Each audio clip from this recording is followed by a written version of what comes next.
Ahí está. Entonces, ahora, lo que hay que hacer es evaluar. O sea, hay que hacer f del 2,1,1 menos el f del 1,2,1. ¿Qué sería?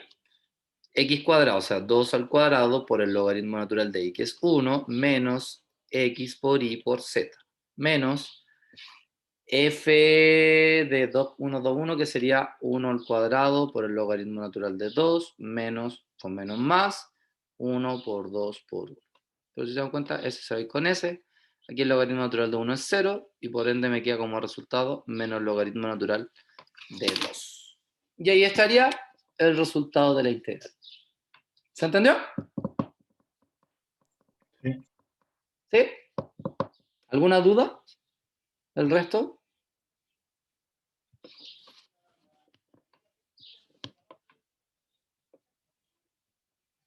¿No? ¿Ninguna? Perfecto. Bien. El siguiente ejercicio habla de hallar la divergencia del siguiente campo vectorial. Recordemos que la divergencia de f en el fondo es nabla.f. O sea, en el fondo es la derivada de la componente en x con respecto a x, más la derivada de la componente en y con respecto a y, más la derivada de la componente z con respecto a z. Eso es la divergencia en pocas palabras. ¿Ya? Entonces, les voy a dar 5 minutos, porque no requieren más de tiempo, 5 minutos basta, y de hecho de sobra, para que determine la divergencia de esta función. ¿Sí? Bien, 5 minutos, vamos a revisar el ejercicio.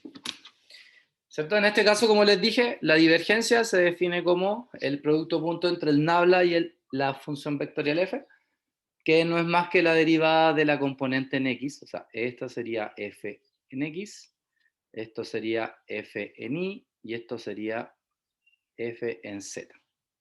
Por lo tanto, el df de x, aquí si se dan cuenta sería 1, más el df de y sería menos 2 seno de y, y el df de z sería x partido por z. Así que por ende aquí me queda 1 menos 2 seno de y más x partido por z. Y ahí tenemos entonces la divergencia de esta función vectorial. ¿Se entendió? Sí. Sí. Perfecto. Vamos a lo último entonces. Ahora lo que hay que hacer es calcular el rotacional de esta función.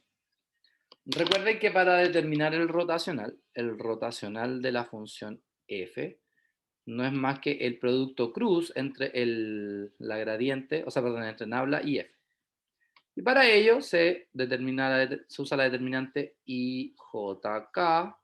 Entonces tenemos dA de x, dA de y, dA de z, y aquí tenemos la función fx, fi y fz.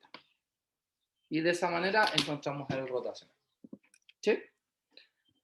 Bien, para hacerlo les voy a dar 6 minutos, ¿ya? Y luego lo revisamos y con eso estaríamos listos por el día de hoy. ¿Ya? Bien, chiquillos, a trabajar desde... Bien, entonces, como esta es la definición de un campo, o sea, del rotacional o rotor de un campo vectorial, entonces ahora simplemente reemplazamos. Tenemos IJK.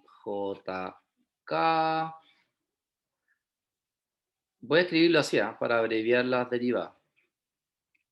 Entonces acá iría el 34xy menos seno de x, aquí iría el xz y aquí iría el 4y menos 8x. Entonces, en este caso, parto por el y, ¿cierto? Entonces, elimino esta columna con esta fila, entonces tengo la derivada de y con respecto a esto, que sería 4, menos la derivada de z con respecto a esto, que sería x. Después viene menos j, ¿cierto?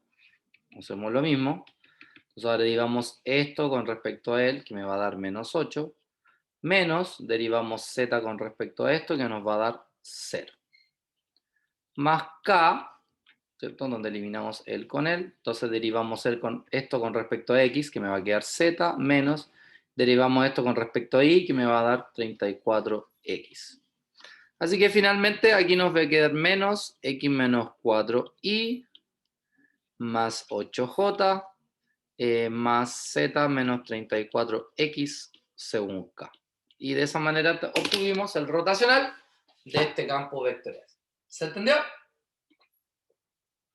Sí. Perfecto. ¿El resto lo entendió? ¿Sí? Bien. Y eso, mis queridos jóvenes, es aproximadamente lo que entra en la prueba. ¿Ya? Así que para que se hagan una idea más o menos del tipo de preguntas que podrían entrar. No van a ser iguales, evidentemente, pero similares.